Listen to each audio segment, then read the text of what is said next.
Afternoon, everyone, and welcome back to New Hampshire Next, a summit for young changemakers. If we haven't met, my name is Will Stewart, and I'm the executive director of Stay, Work, Play New Hampshire, which is a statewide nonprofit whose mission is to attract and retain more young people here in the Granite State. Our primary goal for New Hampshire Next is to inspire young New Hampshire changemakers to create positive change in their communities and the state as a whole. And one of the main benefits of events like this is the opportunity to meet other people who share similar interests and passions. And while we wish we could meet in person, and hopefully we'll be able to do that very, very soon once again, it's great that we have the opportunity and the option to connect virtually. So to that end, I'd like to invite everyone who's here and is comfortable to feel free to introduce yourself down in the chat. Let us know who you are and where you're logging in from today. We do have quite the lineup of speakers today. And of course, this is day 3, as I mentioned, and it's been a great event so far, a great series, and today will not disappoint either, I know. Today, we're going to hear from 4 young people about what they're doing to connect young people here in New Hampshire, to increase diversity and make the state more welcoming to young people of all backgrounds. But before we get started, would like to ask your indulgence for one little thing in one moment. We'd love to take a screenshot of everyone who is here joining us today. So if you wouldn't mind, if you could turn on your cameras, if they're off for just a quick second, and give us a nice big smile. My colleague Beth Sansusi is going to count us down and take a quick picture. Beth, it's all you. All right, folks, get camera ready. We're going to count down in 3, 2, and 1. All set, Will. Thank you. Awesome. Thank you. And thank you all for your indulgence there. So now on to what we're here for, New Hampshire Next. So today our speakers are going to be talking and telling stories about building community. And after we hear from each speaker, just as a bit of housekeeping, we are going to have time for a live Q&A. So feel free, if you have any questions that come to mind during any of the presentations you hear today, throw them in the chat. We'll be monitoring that. Or if you want to save it till the end and throw it in, when all 3 presentations are done, that is your option as well. So first up today, we are going to hear from Courtney Daniel. She is the owner of No to Patterns. Courtney is a creative strategist who lives by her own rules and makes things happen. As a nationally recognized award-winning business owner, her dedication and ability to build relationships has afforded her the opportunity to work with top-name celebrities in the industry. Courtney's love for design won her national recognition from the United States Postal Service when she designed a postage stamp. In her spare time, you can find her connecting and sharing stories of members in the community through her online group, No to Patterns, or teaching hip hop dance in the community. Welcome, Courtney. Thank you. All set. I believe that operating in your passions set you up for success and positive vibes. Having non-negotiables in place and standing firm on your no has led to the successful operation of how I choose to flow. My name is Courtney Daniel, and I'm your award-winning Seacoast leader, and I want to share my story with you.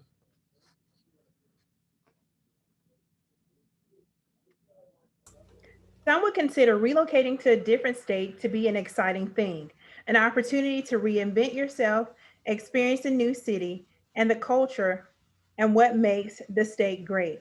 Some may also know information found on the internet can be misleading and not as accurate as it should be.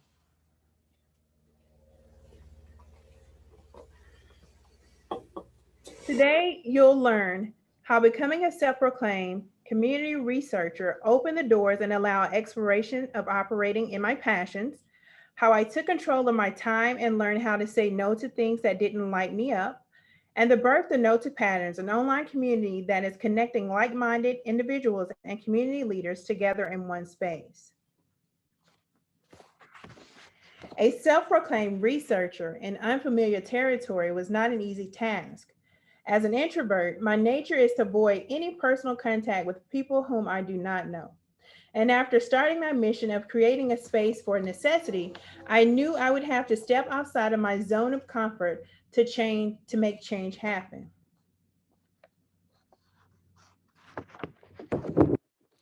Being more protective of my time allowed me to operate within a system of flow, which brought more ideas, patience, discipline, and confidence. Not all ideas are great ideas, but I was determined to put my heart and soul into the one that I decided to act upon as it related to community involvement.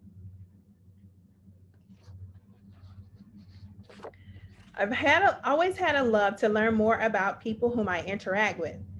We all have a story to share, and that is what makes us unique. A sense of wonder remains when you hear what others have to share and may have experienced. It's our history. I think back to pre-COVID days when I had the opportunity to host card design workshops within the senior living communities. Hosting these workshops brought a sense of peace and connection. Although many miles away from home, I felt connected to my grandmother as well. Interacting and engaging in a small room full of wisdom was rewarding each time. These experiences provide the confidence I needed to journey on.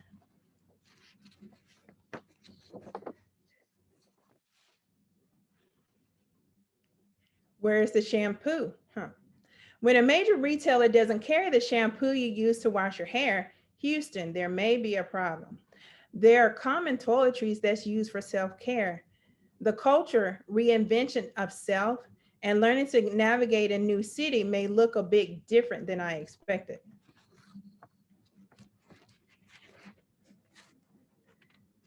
My perception and the reality I was living was totally opposite. There is less than 2% of Black people who lived in the state of New Hampshire. I perceive this number to carry weight, and I will be able to identify with people who look like me. Unfortunately, this was not the case.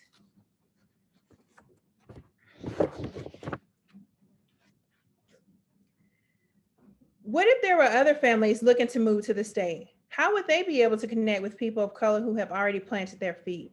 There are many questions and no answers. This was my moment to act on one of the many creative ideas. I want to do my part in building and welcoming community and share my story about how transitioning in a new state gave me courage. Know the patterns. A Seacoast organization born out of necessity to address the lack of accommodations available to Black, African Americans, and people of color who lived on and around the Seacoast. A determined mom wanted to create a community of resources for those who are considering moving to the Seacoast area and to nurture those who already call New Hampshire home.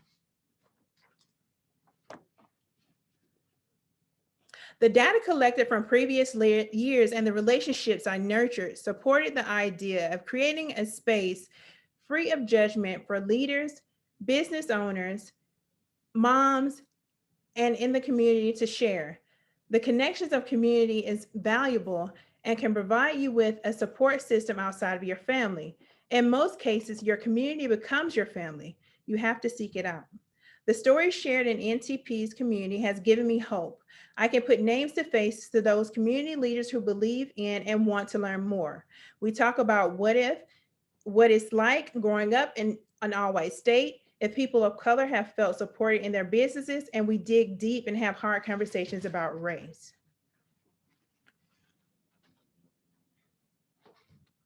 There's a priceless value in knowing who in your community will walk with you, stand with you, support you, and join together with you on issues that matters most. When I found this in my community, it changed my perspective and my mindset. It's now how I can make my community a better place.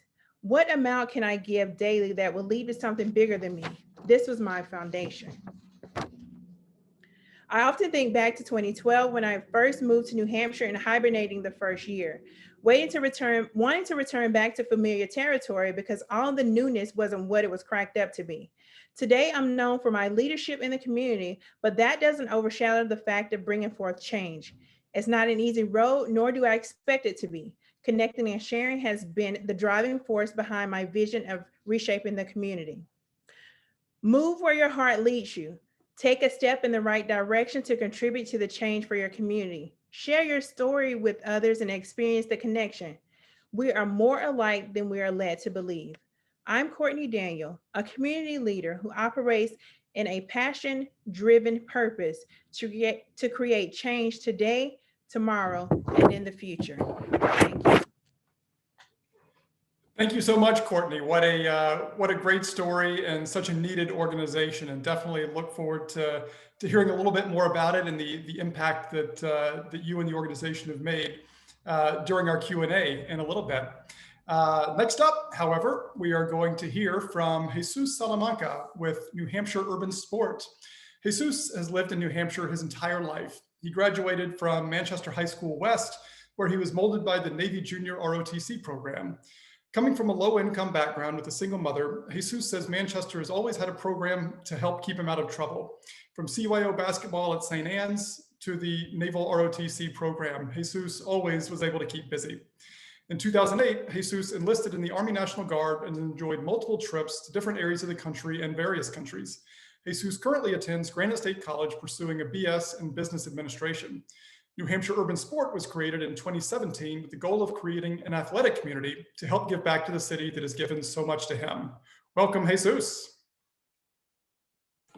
Thank you so much. I will start my screen share. Let me do that. So my name is Jesus. I was born and raised here in Manchester my whole life, and I think this photo best symbolizes what New Hampshire Urban Sport is striving for: diversity within the city and within the state. Like everyone else in this photo, sports help develop and forge my intrinsic values.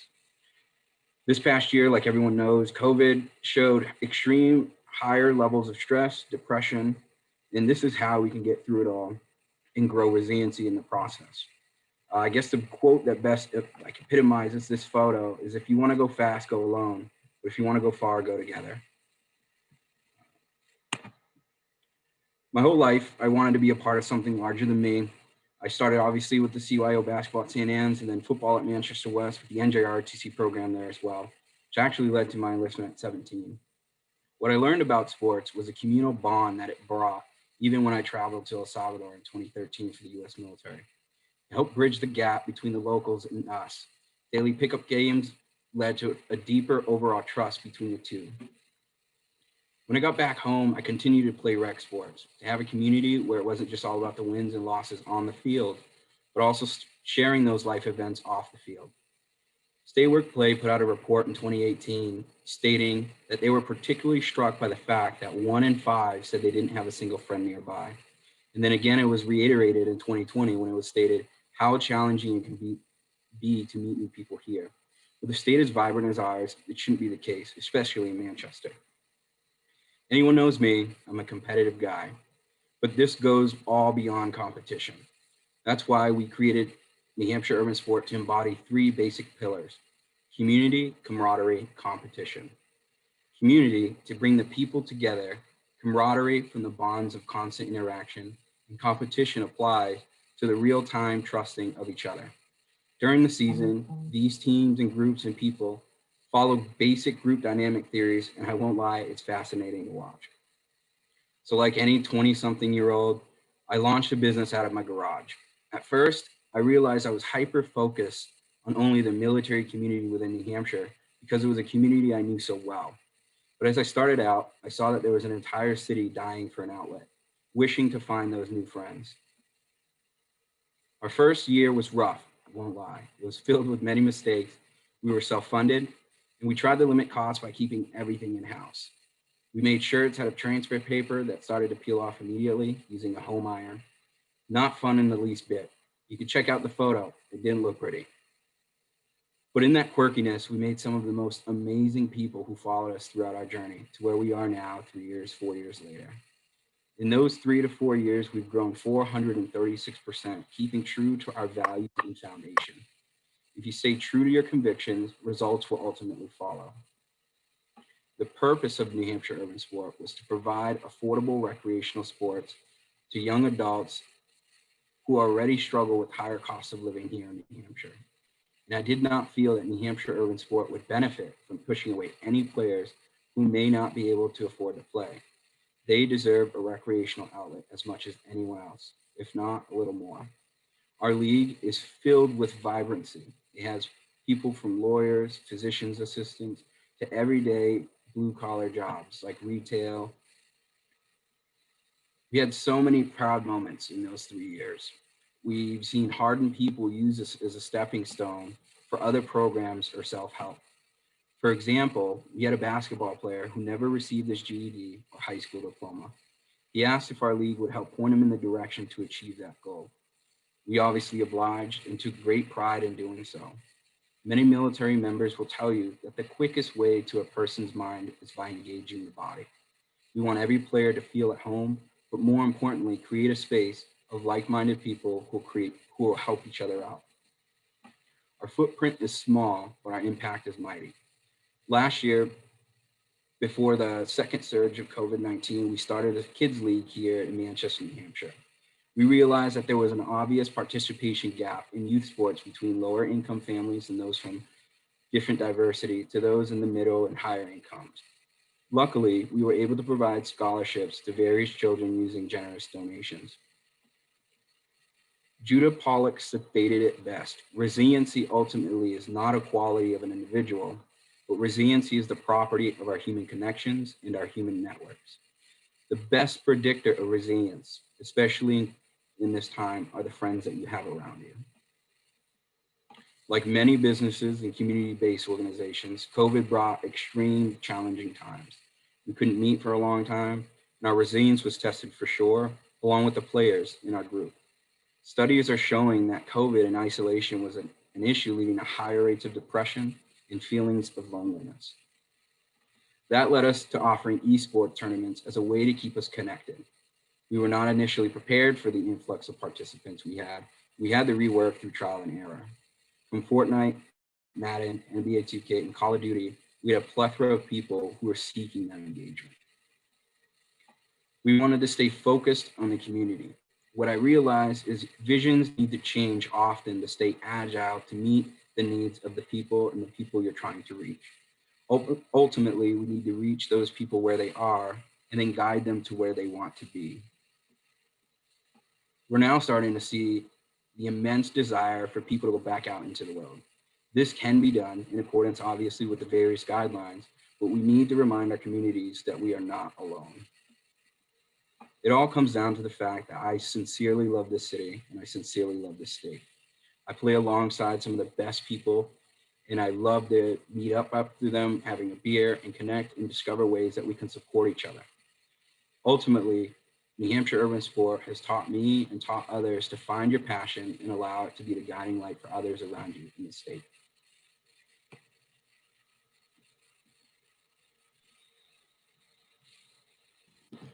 All right, thank you, Jesus. That another great program and really serving a need. Again, just like Courtney's program on the Seacoast here, in this case, addressing that loneliness and sense for connection, which I hope we can talk a little bit more in the Q&A here in just a few minutes.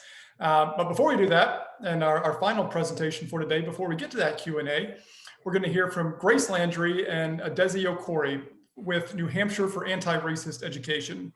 Grace is passionate about the power of youth voices and the possibilities for systemic change. A member of Nashua High School South class of 2017, Grace began the petition to end the whitewash curriculum in New Hampshire in hopes that future students across the state receive a more complete education. She applies her design education to address educational reform through a holistic process that builds trust and relationships. Driven by her education inequality studies, Desi recognizes the great need for anti-racist education in her home state of New Hampshire. She uses her public health background to harness the power of community partnerships and collaboration between stakeholders to address this need and prevent further harmful outcomes for New Hampshire youth. Welcome, Grace and Desi.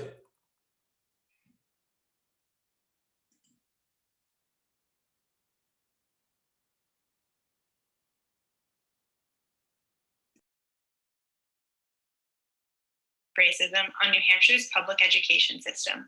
We founded this initiative in response to the BLM movement after George Floyd's murder.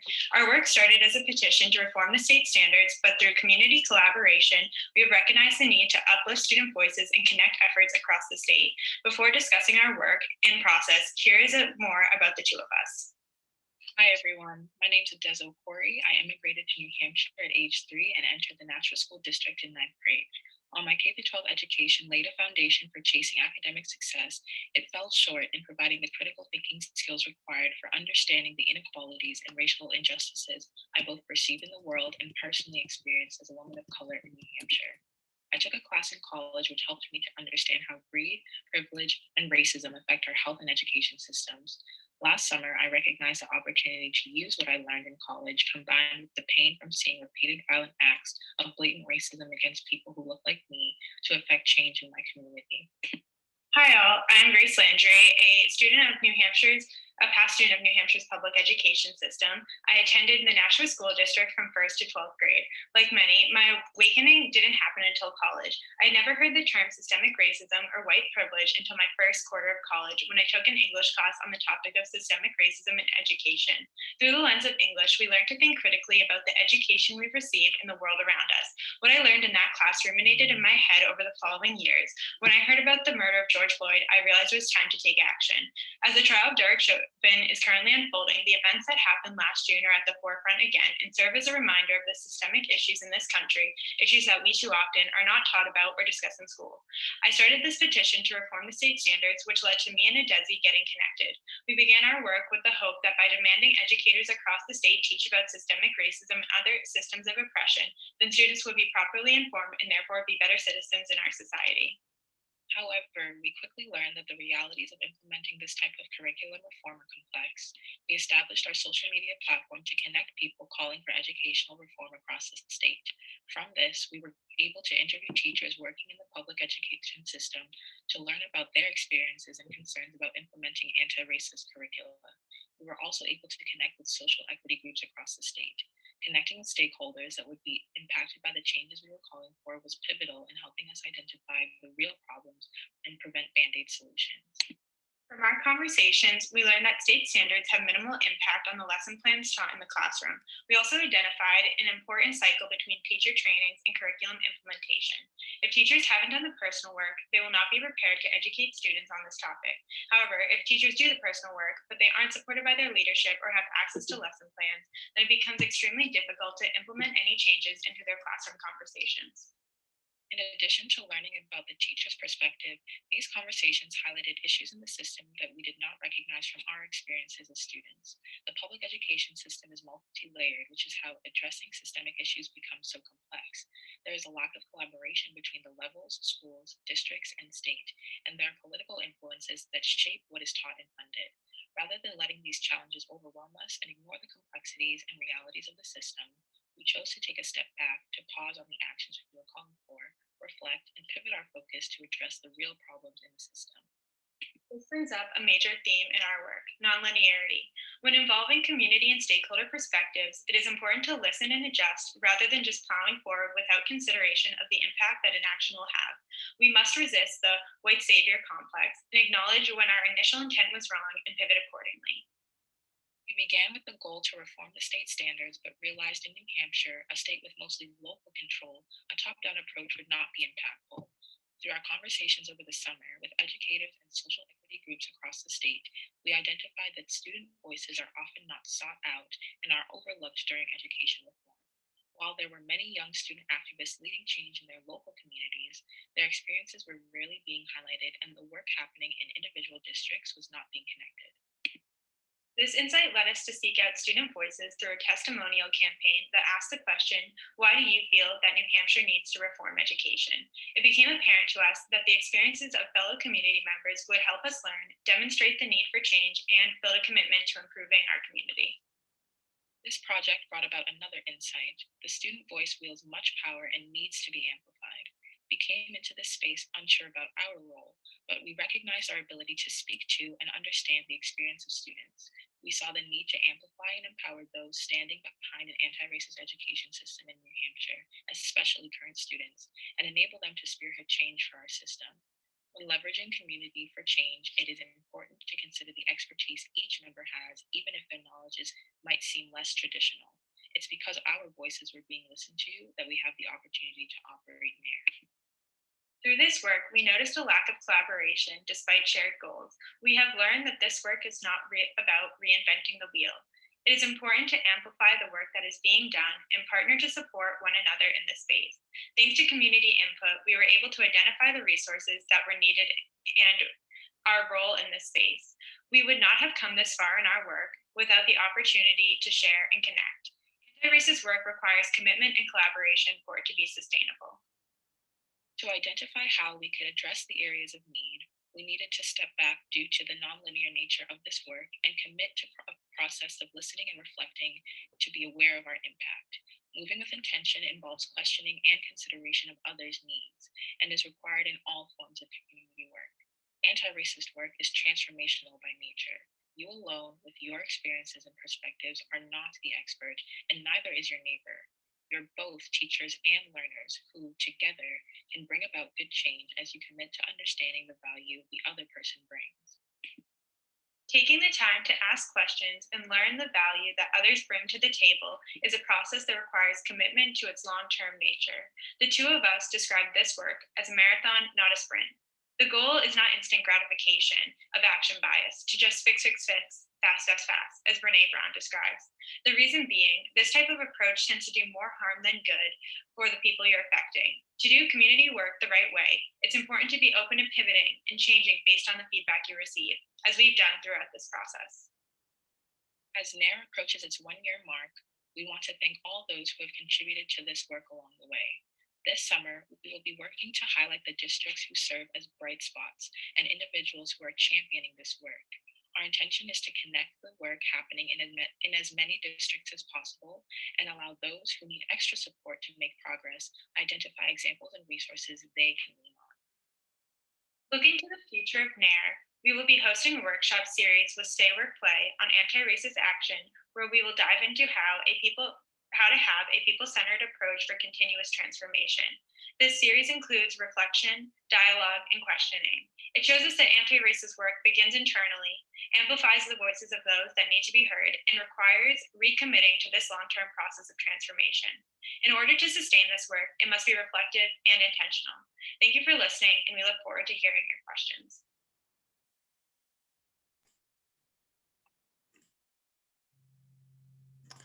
All right. Thank you so much, Grace and Adesi. It is such powerful work that you're doing, and to know that it's only going on a year, and what you've been able to do and stand up so far is really inspiring, and looking forward to hearing more about that here in just a few minutes. Again, we're now starting the Q&A portion of the event, and if anyone has any questions for any of our presenters today, or all of them, feel free to throw them down there in the chat.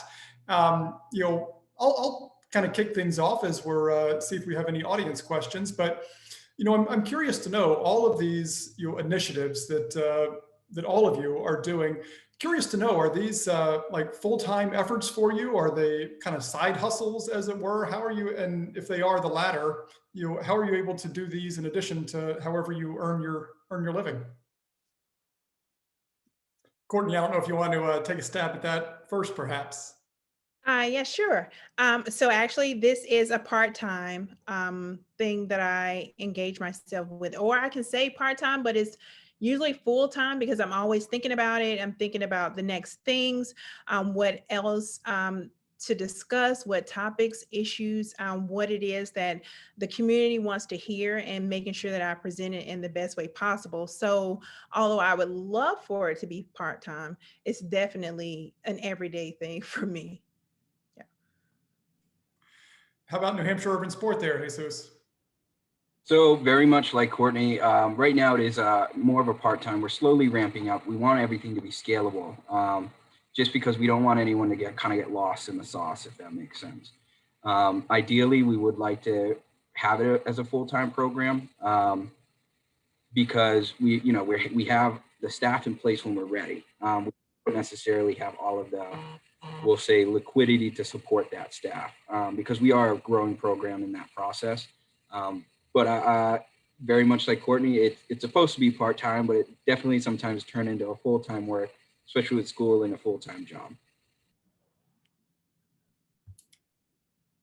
And for us at NAIR, Grace and myself, just to echo what Courtney and Jesus have said, this could very easily be a full-time gig for the two of us, but we are currently balancing it.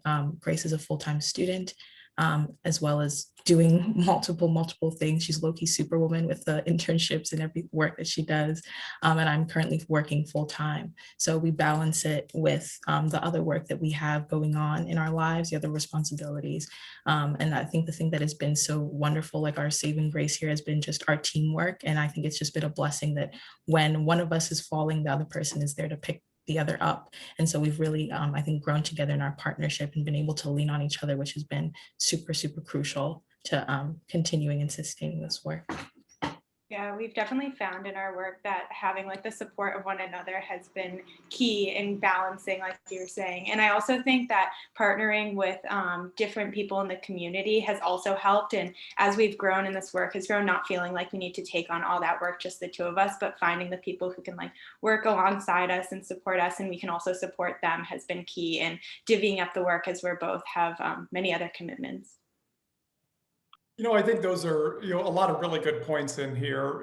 One that, for anyone who's considering, starting a change effort of any kind, whatever their passion might be, that it's not like you have to quit what you're doing and just jump into it full time and have all the resources and be able to do that. That, it's work and it can feel overwhelming at times and it can feel like a full-time job, but, it is possible to make these, changes and efforts, while earning your living some other way. And we all have other commitments, family and job and education and so forth.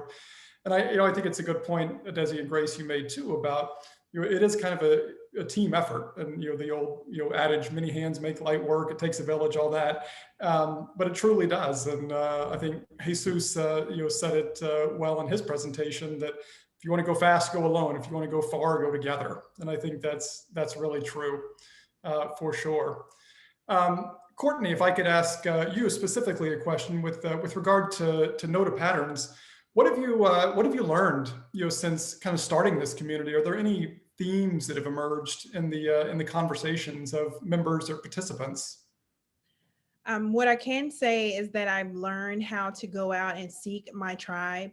And that's why I call myself a self-proclaimed researcher, because I knew that if couldn't find the information that I needed online, I had to create it myself.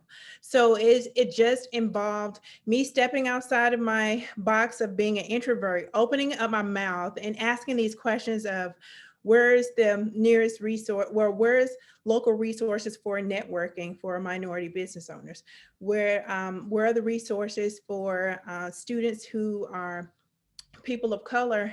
And if they want to go to school, what kind of resources are you providing there to make them feel more welcome when they're in your classrooms? So for me, it's just listening and connecting to the community on which I've built. And most of these people I met by joining the YMCA, and from there they introduced me to others, and just really burying the sense of not wanting to get to know people, because that is a kind of, as I mean, for those who are introverts, they understand that when you talk to one person, your energy has been drained, like you're done. You need to go recharge and plug up again, and then you start over. But I knew that in order for me to continue this mission and these efforts, I had to have like 2 batteries and double charge at one time so that I can keep moving and make sure I'm asking the right questions to put me on the right road to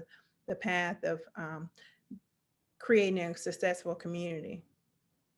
As a fellow introvert, I feel you and I see you for sure. What have you heard from the members who are part of your community? What have you heard that's lacking, that's needed? That have you gleaned any lessons or any advice that you would give? Yeah, sure. So when I first initiated NOTA Patterns, the feedback that I received, it was very welcoming and warming and supportive. They mentioned, we've been looking for a resource like this. Thank you so much for stepping out and creating this resource and this community where we can have these conversations. I always think about if and I do it mainly for my kids as well, and also just that adult connection. But if we can have conversations that are hard as an adult, it's easier for us to have these conversations with our children. And it's easy for us to take these resources to them. And when they're hanging with their friends, I remember I was speaking with, I had a meeting with a lady in the community. I've never met her before. And she's like, after I had launched No to Pattern, she's like, Courtney, I definitely want to talk to you and I definitely want to meet up. And one thing that really stuck out in my brain when we spoke was, she's like, Courtney, I see you. I totally understand. White privilege is real. And it affects you, it affects your family.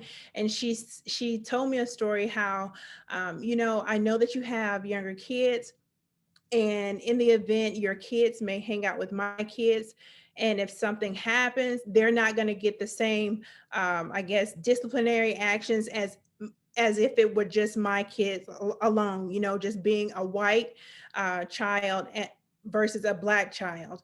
And when she said that to me, it's kind of like, she does see it. She does understand. So it's allowing these conversations to happen. I mean, these are hard conversations. I mean, I'm from the South. We didn't talk about race the way that we talk about it here in New England. And it's on a whole different level because of the lack of diversity. But when she told me that, and it kind of, at first, it didn't sit well with me, but then I thought about it. I was like, she is absolutely right. If her son was to get pulled over by the cops and my son was to get pulled over by the cops, it's going to be two different stories and two different, repercussions or disciplinary actions.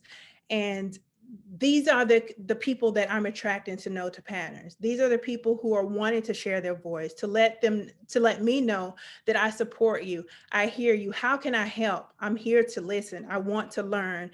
And I want you to know that I apologize for not having this or reaching out sooner to you for the involvement, but I guess that could go back to me hibernating for so long and not wanting to get in the community. But I knew that I had to make the change to step out and build that tribe that I was looking for. Yeah. Well, thank you for getting outside of your comfort zone and for doing it. I guess, as you've seen, it's absolutely needed and essential. So thank you for going beyond where you might have been initially comfortable to do that in the Seacoast. And I know it has repercussions outside the region as well. Jesus, I have a question for you next. I'm curious to know, and I'm glad I'll start off by saying I'm glad you mentioned the survey that Stay Work Play commissioned a few years ago, where you talked about what we call the loneliness factor, how 1 in 5 young people in New Hampshire say they don't have a single friend nearby.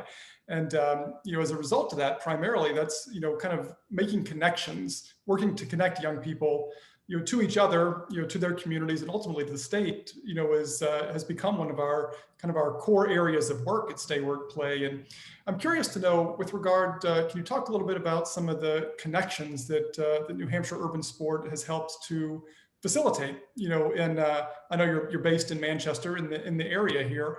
What does that look like, over the years that you've been operating with regard to friendships and other connections that might have been forged? Are you able to keep track of that anyhow as success stories?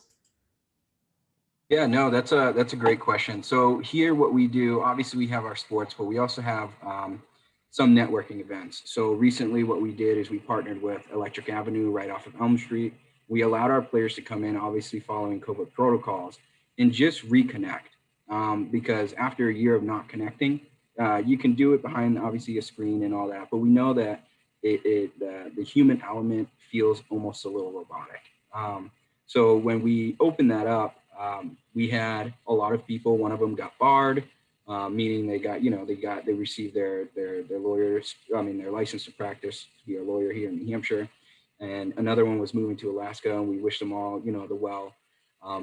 A lot of these connections are built on and off the field. So on the field, sometimes it's normal for adults to obviously get a little competitive. But what I love to see at the end is when people stay after the games and just talk about life.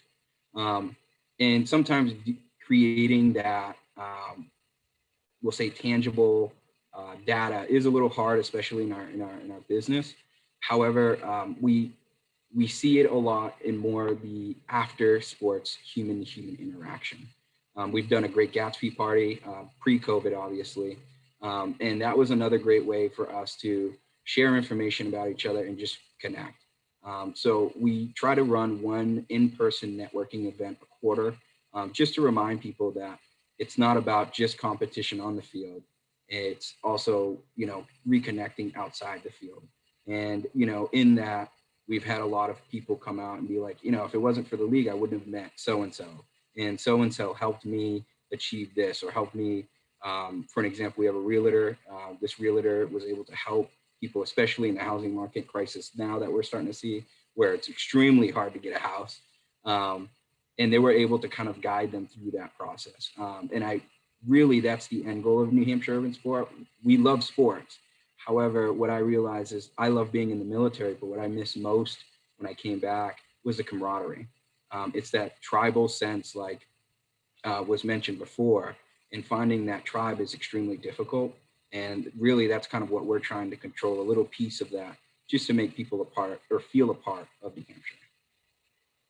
Yeah, and I think that's ultimately what it comes down to, that people need to feel connected. I mean, it's so much a part of mental health, and even ultimately physical health. That sense of belonging that's so important, that so many people just don't have. And when they don't have it here in New Hampshire, I think they're more likely to leave and go someplace else where they think they can have it or find it. So thank you for doing what you're doing. And honestly, one of the reasons I asked the question, Jesus, is that, at Say Work Play, we're looking for ways to kind of measure. And you're right, it's hard to quantify that, but it's so important. And we try to find our own success stories and things that stories that we can tell, because stories are powerful too. So again, thank you for what you're doing. And people connect in different ways. And for some people, it's physical sports, and others we've heard from.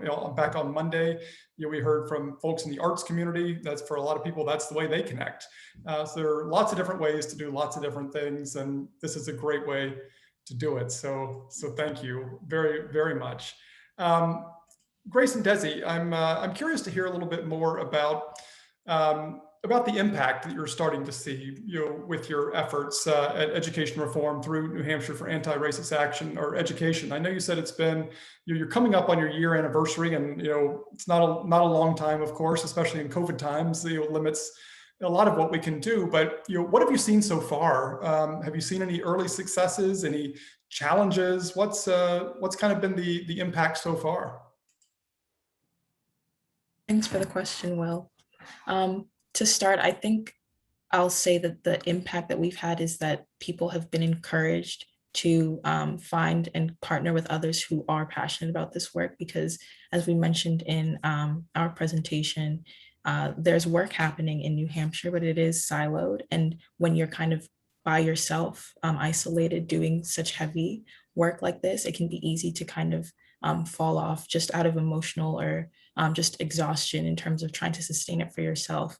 So I think the work that Grace and I have been fortunate to be doing is connecting and bridging people together to kind of build that momentum across the efforts that are happening across the state. And so, and this is something we have mentioned in terms of the Bright Spots campaign that we're looking to launch in the summer, is to show the work that has been happening and get more people kind of on board to those current initiatives.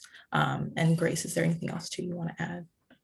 Yes, kind of building on what Adesi has said in the beginning of NAIR, so back last fall, one of the first things that, or one of the early accomplishments we were able to have, which was exciting, was be a part of the BLM list of demands for the Democratic, or for the gubernatorial candidates, but Governor Sununu did not sign on to NAIR, but that was part of it, which was really exciting. And I think just generally to us, that represented that there was a recognition by many people who were at least running for state office, and recognizing the need for this work, especially the role that education has in this anti-racist work. And then I think yeah, I think that's been one of the big things. And so, yeah. Well, thank you. I'm curious to know from all of you. I know you all mentioned that this is not a. It might feel like it, but it's not a full-time gig. For any of you at present. I'm curious to know how assuming you might want to at some point make this a full-time job for yourself or make it a bigger effort with more impact somehow anyway in another fashion. What curious to hear from each of you. What can people do who are here today and others who might be watching this recording after the fact? How can people help you to advance your work and make you even more impactful than you already are?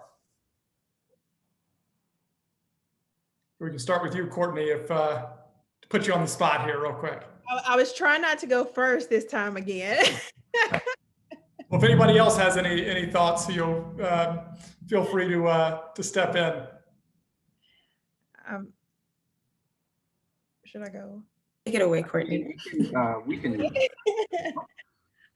So with my support, I just encourage people to reach out to their community members, talk to your neighbor, listen to them. And if you haven't, take it, bake them something nice and say, hi, I'm your neighbor. I'm here to support you. I think starting with the low hanging fruit and connecting with the people that you already know, there's a lot of support and community right there, especially if you're like-minded individuals. I do have a website, notapatterns.com, where you can go and look and find out more information about the work on which I'm doing. And each month, I try to have a specific theme that's based on curated content that I come up with and I feel that is very important to share with the community.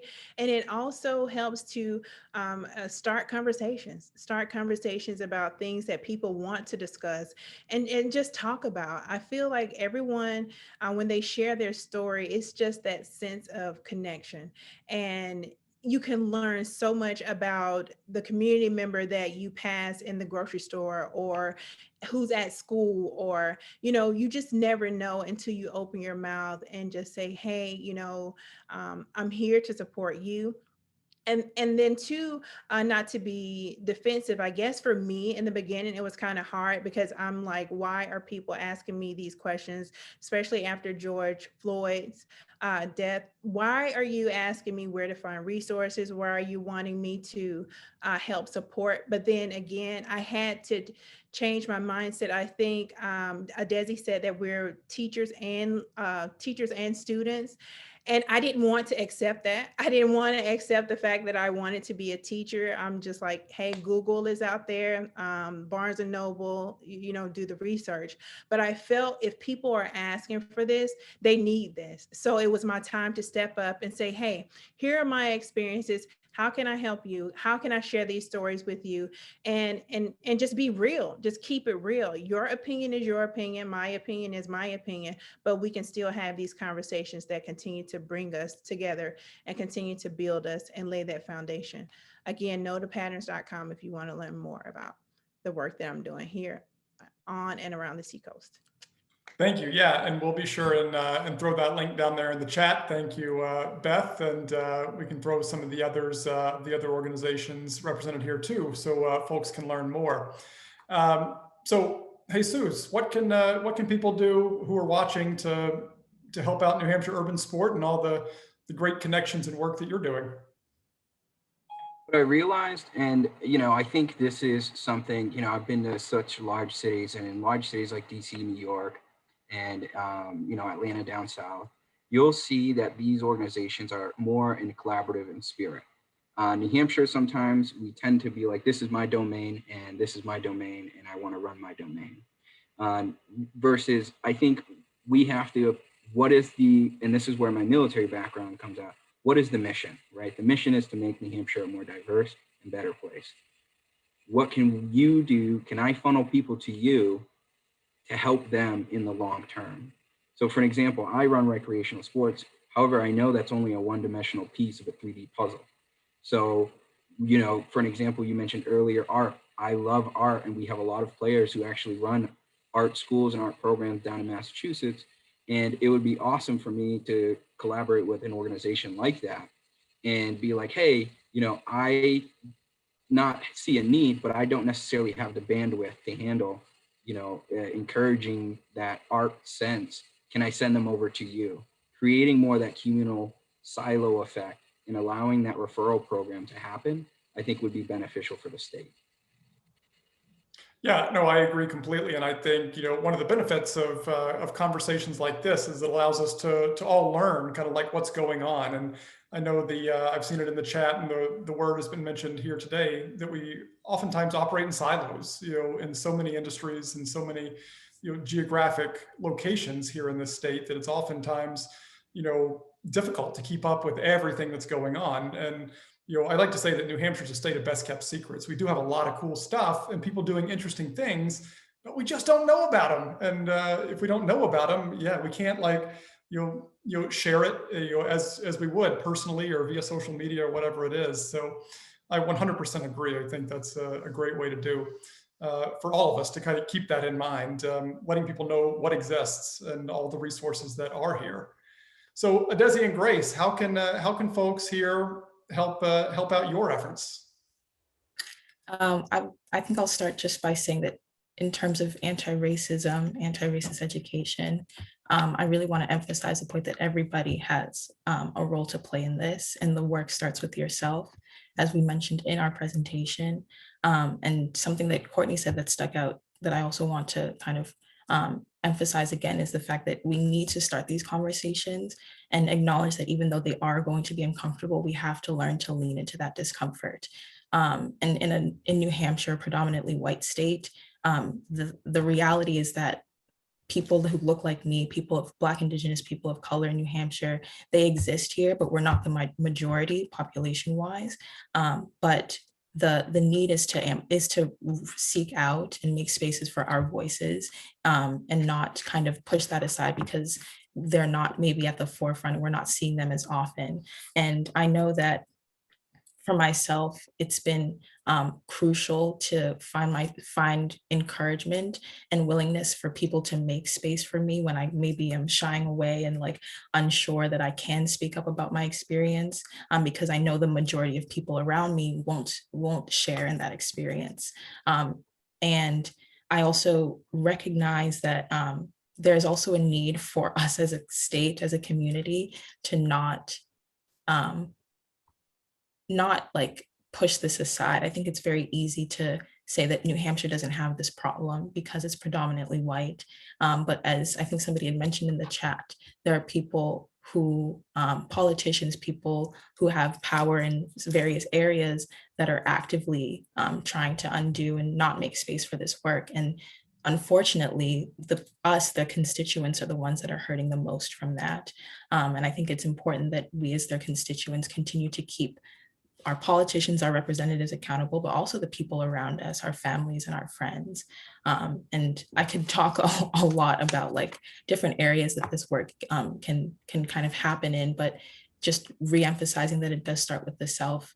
And then as we do that internal work, allowing that the fruit of that work to affect the people around us that we're connected to. And Grace, feel free to add to anything. I think you just would echo everything you said. I totally agree. And I think that like really reflecting inward, and I know my experience was very much like questioning and really developing a critical thinking mindset and like wondering the why to everything I was learning and not just taking things without kind of reflection. And I think also once you kind of have that inward work and being able to share your story and like Adesi, you said, like kind of finding the space and hopefully people are making it as well as like to speak up and share. And I think in the last question, I kind of totally blanked, but thinking about the social media platform has been that NAIR has been a really awesome way to connect community and have an impact that we've had thus far. And thinking about like the HB 544 bill that's currently now slid into the budget. But something I think social media it's a good and an evil. And I think we're constantly in there trying to find how we can use that space to promote reflection and questioning rather than just absorbing and adding to like the stress of that in that space.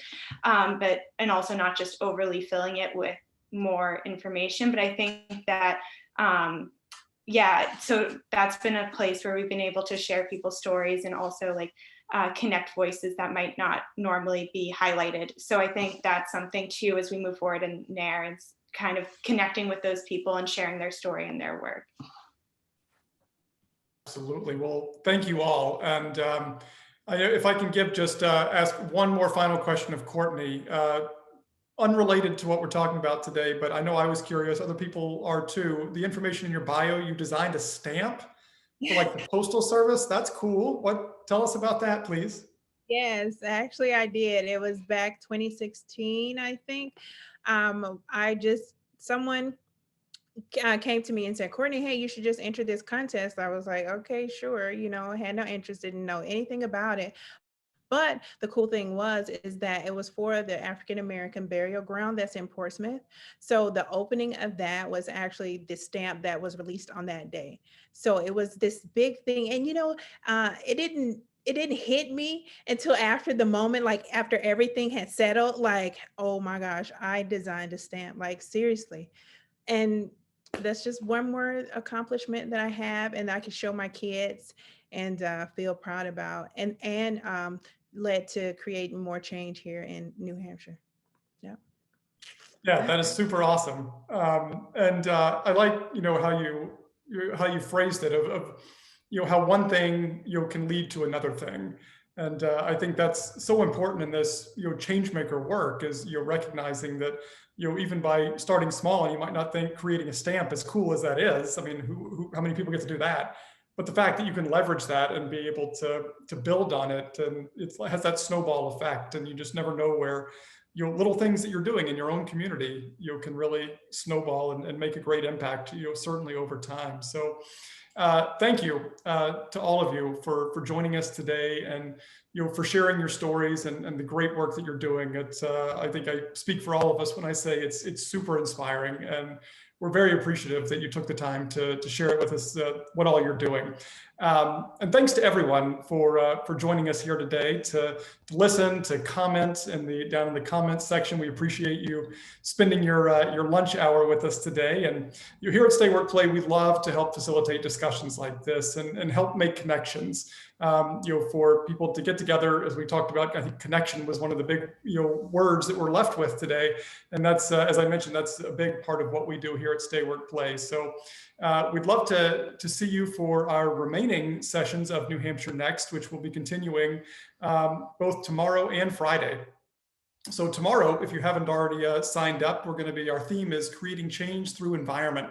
And we're going to hear from young people here in New Hampshire who are creating positive change by enhancing both the state's food systems and our outdoor natural resources.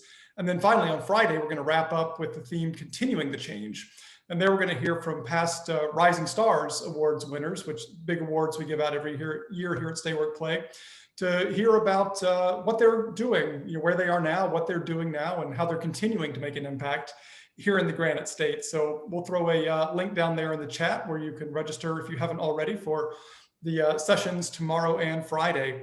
And we'll also throw a link for something that Grace and Adesi mentioned, and this is kind of the public announcement and rollout of our collaborative effort called Anti-Racist Action, a Continuous Transformation.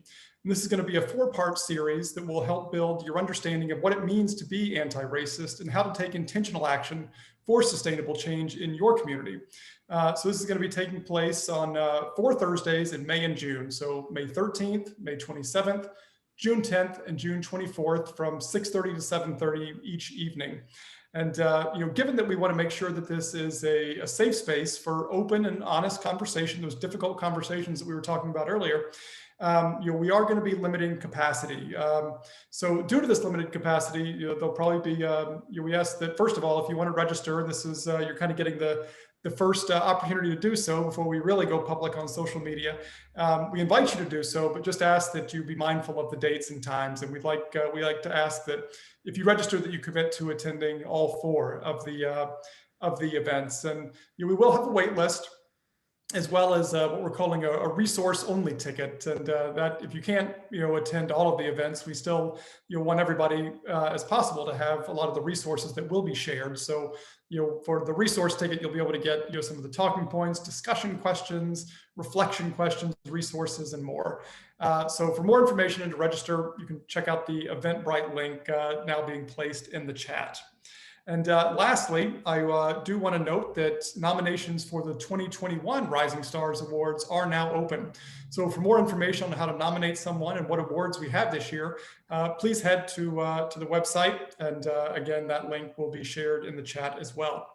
So with that, thank you for joining us this afternoon. We hope that it was worth your time and attention.